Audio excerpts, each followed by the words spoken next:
A cidade que está na nossa frente é Angra do Heroísmo. Uma cidade que é atualmente a capital da Ilha Terceira, mas durante 4 séculos foi a capital dos Açores. E eu, com esta apresentação tão simples, levantei nem mais nem menos que 3 problemas. Primeiro, porquê este nome, evidentemente estranho, de Angra do Heroísmo? Porque Angra é uma palavra que vem da geografia e heroísmo é virtude, é sentimento, vem da alma. Depois, terceira, que ideia é essa de dar um ordinal a uma ilha? Terceira, porque não quarta, segunda?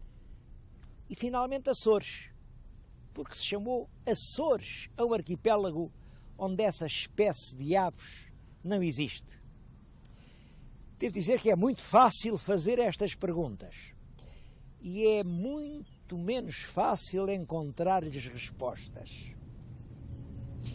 Esta palavra Angra tem uma raiz latina que é a mesma que está, por exemplo, em angina, que está em angústia.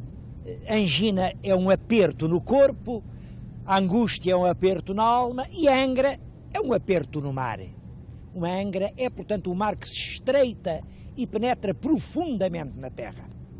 É isso que acontece aqui.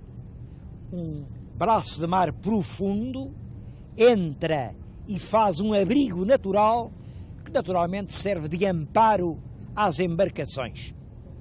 Foi este acidente que tornou este lugar, desde cedo, uma escala de todas as armadas que se dirigiam para a Índia. E foi isto que fez nascer a cidade de Angra. Debaixo daquelas águas estão galeões, navios, porque também estes mares muito depressa se transformaram em mares de piratas. Quando chegavam aqui os galeões carregados de especiaria de prata, vinham atrás deles embarcações de filibusteiros que pretendiam atacá-los. E havia aqui lutas, há ali muitos navios que os mergulhadores com o equipamento normal não conseguem atingir. Por isso, até 1832, o nome da cidade foi apenas Angra. Em 32 foi acrescentada a expressão do heroísmo. E isso também tem explicação.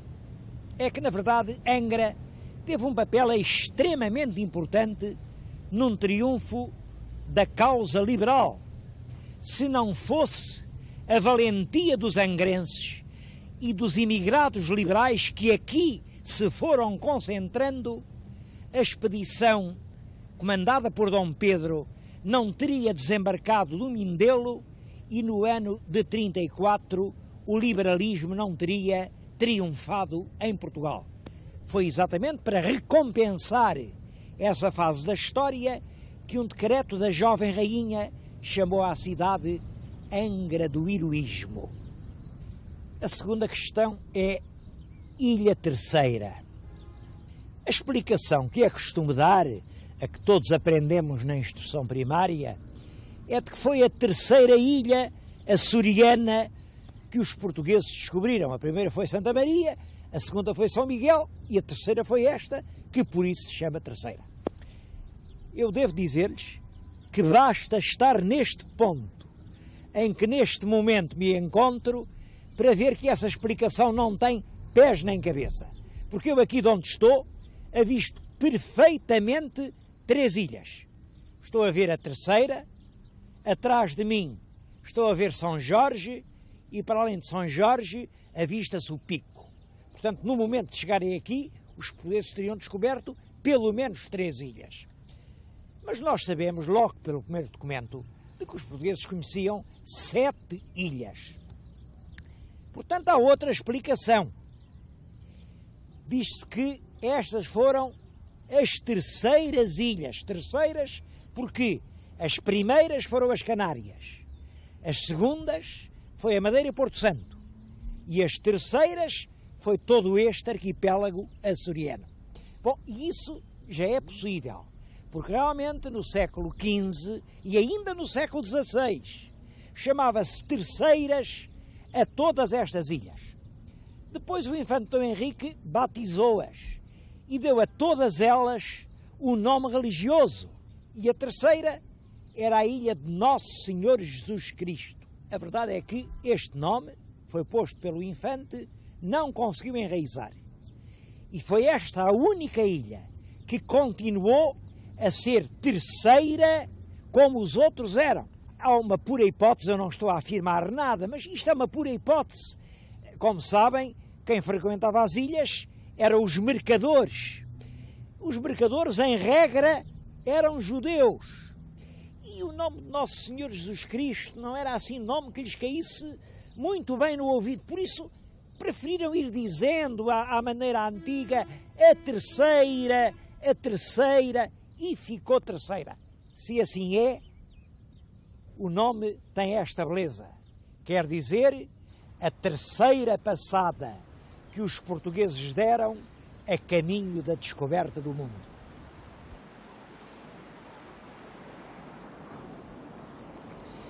Bom, e finalmente Açores.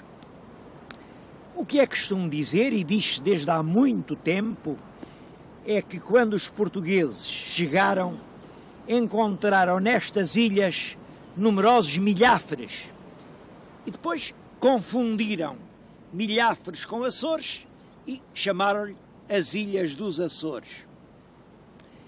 Também me custa muito acreditar em confusões desse género. Nessa altura, os homens conheciam extremamente bem as aves de rapina. Era a altura da caça da altaneria e as aves caçadoras eram estudadas em todo o pormenor. É muito difícil acreditar que uma geração completa tenha confundido um Açor com um milhafre. Se não foi isso, não sei, alguma outra explicação tem de haver, eu não sei qual foi. Às vezes vem-me à cabeça que pode haver alguma ligação entre o português Açor e o italiano azzurro, azul, mas isto são vagas congeminações. Bom, hoje as ilhas são dos Açores, continua a não haver Açores e há até aqui mesmo, já os vi hoje, alguns milhafres.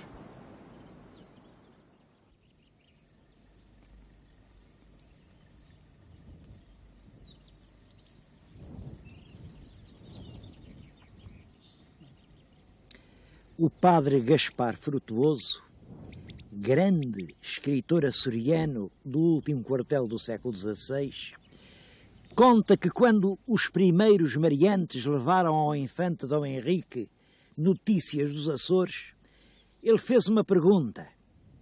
E as árvores? As árvores lá têm as raízes profundamente enterradas no chão ou têm as raízes assim à flor da terra? Bom, eles disseram, são à flor da terra, vêem-se. E o infante fez uma estranha profecia. Disse, então, os primeiros povoadores terão muito que desbravar e romper. Os filhos deles já poderão semear e colher. Os netos terão para vender. Mas os netos dos netos, esses terão que fugir. A profecia cumpriu-se. A primeira geração de colonos trabalhou duramente. Meteram-se pelos vales das ribeiras, ocuparam as zonas planas do alto dos montes e fizeram um trabalho imenso de aproveitamento dos solos. Tinham equipamentos primitivos, usavam arados de madeira, que aliás não seriam muito diferentes daqueles que ainda hoje podemos observar. Entretanto, Angra ia nascendo. Escreve Gaspar Frutuoso. Uma Angra muito formosa da parte do sul, onde começaram a fazer outra povoação de pobres casas de pedra e barro, cobertas de uma erva chamada carrega, que nasce nas grotas e ribeiras, por ainda então não haver palha, nem trigo, nem telha, a qual, pelo tempo adiante, veio a ser vila, e depois muito lustrosa cidade, como ao presente é. Cidade que iria ser testemunha de muitos dos grandes acontecimentos da história de Portugal.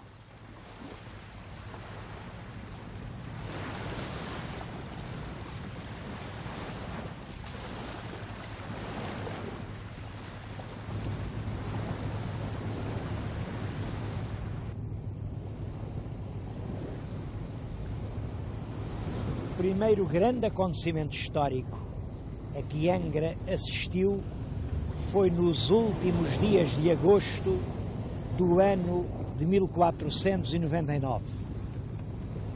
Chegou um navio semi-desmantelado, que há mais de 2 anos andava no mar e ancorou aqui mesmo no meio da Angra. Do navio saiu o batel. Com rameiros, aproximou-se de um destes areais que há à volta da então vila. Vinha a bordo Vasco da Gama, que trazia tripulantes doentes e entre eles seu irmão Paulo da Gama. Foram os angrenses os primeiros portugueses que souberam que tínhamos enfim descoberto o caminho marítimo para a Índia, que os europeus tinham sabido ligar o velho mundo da Europa com o velho mundo asiático.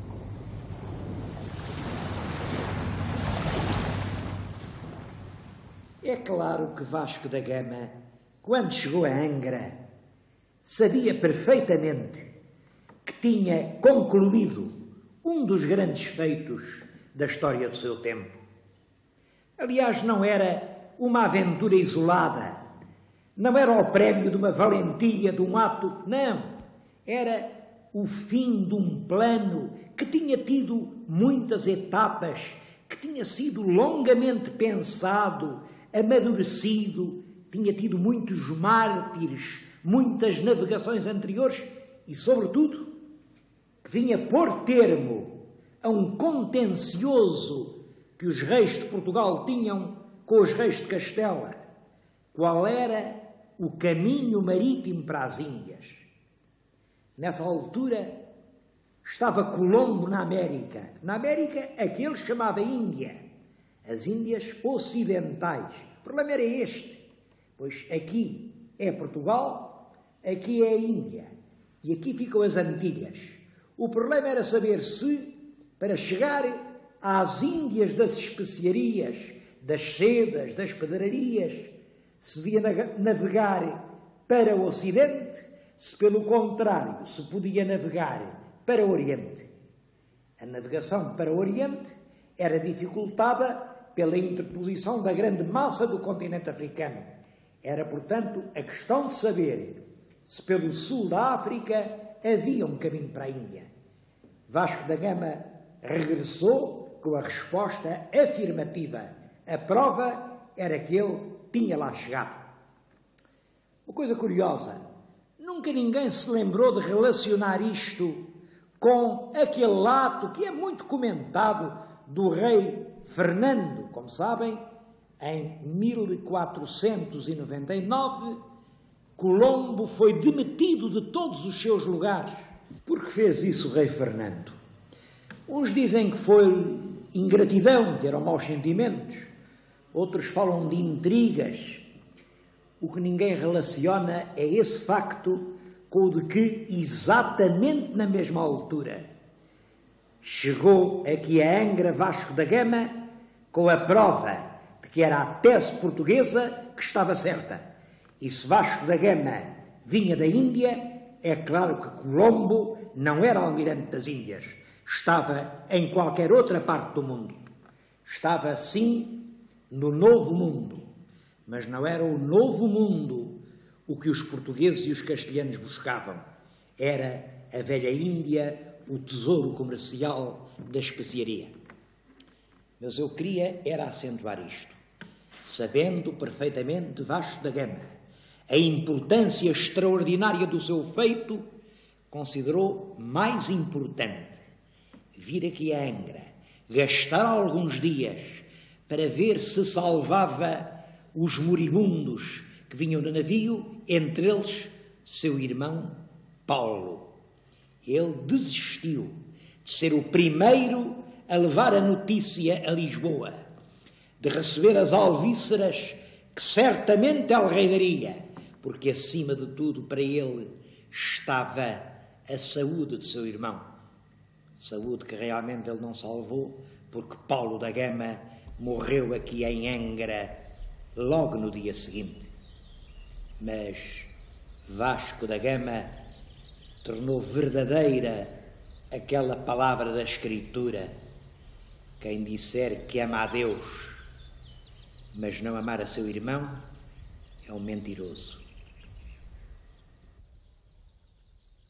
Com Vasco da Gama começa a carreira da Índia. E com a carreira da Índia, Angra vai ganhar uma importância nova. Como se disse, era a escala universal dos mares do Ponente. Do Ponente, que era a América, mas também do Levante, que era a Ásia, mas também da África. E os Açores acabam por ser, durante 2 séculos, uma espécie de escala obrigatória para as armadas que vêm quer do Atlântico Sul, quer das regiões da América Espanhola e Portuguesa, quer das zonas da Ásia onde nós fazíamos o comércio da especiaria. Diz que chegava a haver aqui no Porto de Angra 100 navios ancorados. É claro que isto deu à cidade uma extraordinária importância estratégica. E é isso que explica que as grandes batalhas que o candidato nacional Dom António I, o prior do Crato, travou para ganhar o trono português, tenham tido lugar exatamente aqui, nos Açores. É a grande batalha naval de Vila Franca do Campo, em São Miguel, e é aqui a batalha, a série de batalhas pela posse da Ilha Terceira. Isto porque Dom António encontrou na Europa facilmente quem o ajudasse a defender os Açores. Ajudaram-nos os franceses, ajudaram-nos os holandeses, ajudaram-nos os ingleses, que no fundo não estavam a ajudar um candidato português, estavam a tentar derrubar Filipe, a tentar destruir o grande bloco unitário da Europa imperial, da Europa católica, Europa dos Áustrias. É o choque entre as duas Europas. De um lado, a Europa do continente, do outro lado, a Europa marítima, a Europa huguenote, a Europa marinheira, mas corsária, que tentava impedir a unificação europeia. Monumento desses tempos é exatamente esta grande fortaleza em que neste momento nos encontramos. É o Castelo de São Filipe. Foi construído durante o domínio filipino para servir de base quer às esquadras que asseguravam o domínio espanhol no Atlântico Norte, quer a dar proteção às armadas que iam para a América e voltavam carregadas com o ouro do Peru, quer às esquadras que iam para a Índia e aqui faziam a sua escala de regresso ao porto de Lisboa.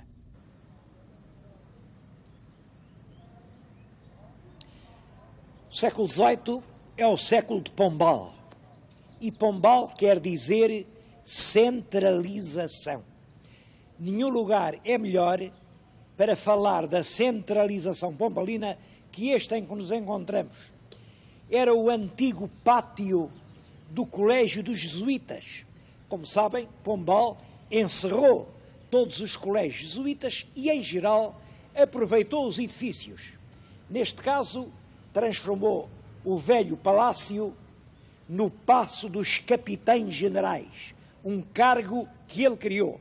Capitães Generais dos Açores, que governam os Açores diretamente dependentes de Lisboa. O lugar é curioso por isto, porque o que era um antigo pátio de frades, ele transformou-o num pátio de palácio e para isso colocou ao centro aquele grande tanque, que é uma obra pombalina. No centro do pátio dos jesuítas, o símbolo do centralismo de Pombal.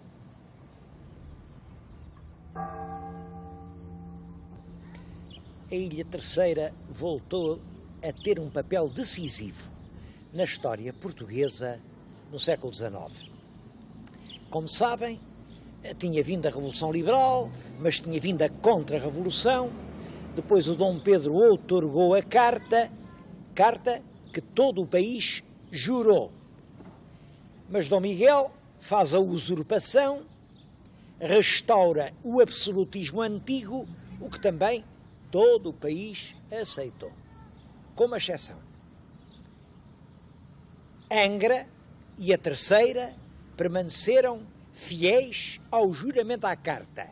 Foi só em Angra que o constitucionalismo não foi interrompido pelo reinado de Dom Miguel.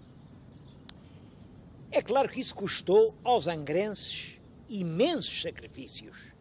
A ilha era uma cidadela no Atlântico, cercada, bloqueada, isolada de todo o mundo, mas aqui se foram reunindo, pouco a pouco, os imigrantes, os homens que vinham da Revolução do Porto, os poetas liberais, os escritores, os exilados de Inglaterra, e aqui se formou o exército libertador que foi, mais tarde, desembarcar na praia do Mindelo. Eu escolhi este lugar para falar nisso, porque aqui se documenta bem o que foram os sacrifícios dos habitantes da Ilha Terceira. Foi preciso aproveitar todos os recursos.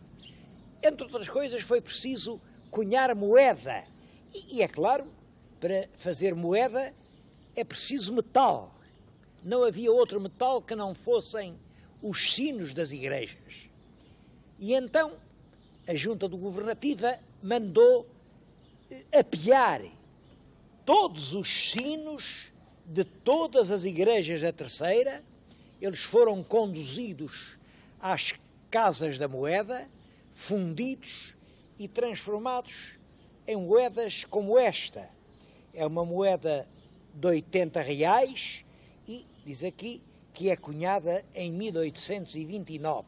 Exatamente neste ano de 1829, a capital do constitucionalismo português estava na cidade de Angra.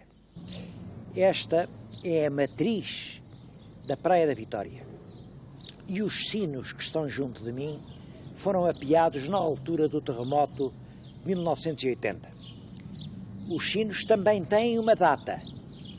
Foram cunhados na fábrica da Rua Augusta em 1847. Portanto, são duas datas marcadas no bronze. A moeda diz 1829 e os sinos contêm 1847. são 20 anos de silêncio. Os terceirenses contribuíram assim, com os sinos dos seus templos, com o sangue dos seus filhos, para a vitória da causa liberal. Eles mereceram bem o único prémio que lhes deram, a capital chamar-se Angra do Heroísmo.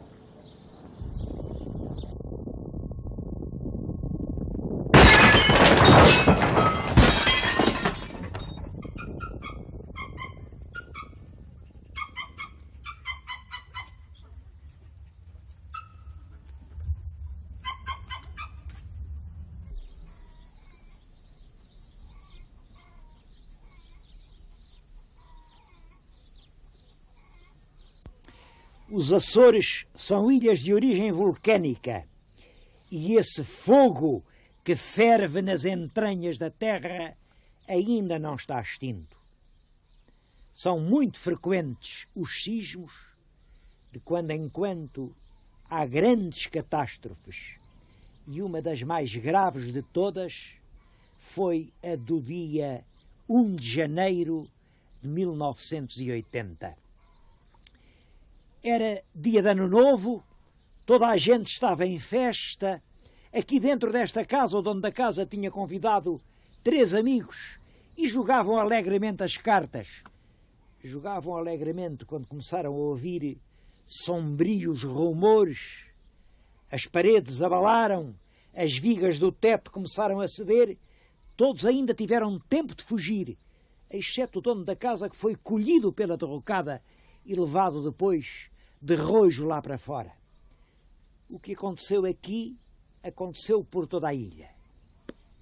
Na cidade de Angra, 75% dos edifícios ou derrocaram completamente, ou ficaram em tal estado de ruína que não puderam mais ser habitados. Penso que no futuro o século XX será recordado como o século do grande terremoto. Em páginas que escrevi não há muito sobre esta cidade, chamei-lhe não Angra do Heroísmo, mas Angra dos 2 heroísmos, porque o heroísmo do século XX não me parece menor que o heroísmo do século passado. Depois do terremoto, a cidade soube renascer, sem queixas, sem lágrimas, sem recriminações contra ninguém, e com um esforço unânime e coletivo. A cidade volta a ser o que era, porventura ainda mais bela do que foi antes, e o heroísmo está em que depois da catástrofe há sempre o voo dos abutres e dos oportunistas, daqueles que aproveitam a desgraça alheia para fazer as suas próprias fortunas. E isso não faltou aqui, só que os angrenses, conscientes da sua identidade, da sua responsabilidade, tomaram nas mãos o seu próprio destino e foram eles que decidiram a maneira como haviam de renascer. Preferiram esta solução histórica de restaurar a velha cidade que tinha sido ancoradouro de navegantes, que tinha sido berço de pilotos, que era um grande padrão dos descobrimentos. E hoje, com cuidado, rigor e exatidão quase arqueológica, a cidade vai nascendo e Angra volta a ser o grande porto de abrigo, a grande cidade hospitaleira, a grande cidade do património comum da humanidade. Gostava de terminar esta visita à Ilha Terceira com a evocação de uma grande figura literária que impressionou profundamente todos quantos tiveram oportunidade de a conhecer, o Dr. Vitorino Nemésio. Ele nasceu aqui nesta Praia da Vitória, nasceu precisamente nesta casa, por detrás daquela janela.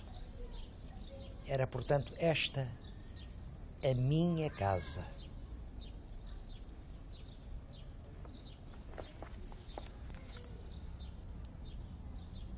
A minha casa é concha. Como os bichos, segreguei-a de mim com paciência. Fachada de marés, a sonho e lixos. O horto e os muros só areia e ausência. Minha casa sou eu e os meus caprichos, o orgulho carregado de inocência. E telhados de vidro, e escadarias, lareira aberta ao vento, as salas frias. A minha casa, mas é outra a história. Sou eu ao vento e à chuva, aqui descalço, sentado numa pedra da memória.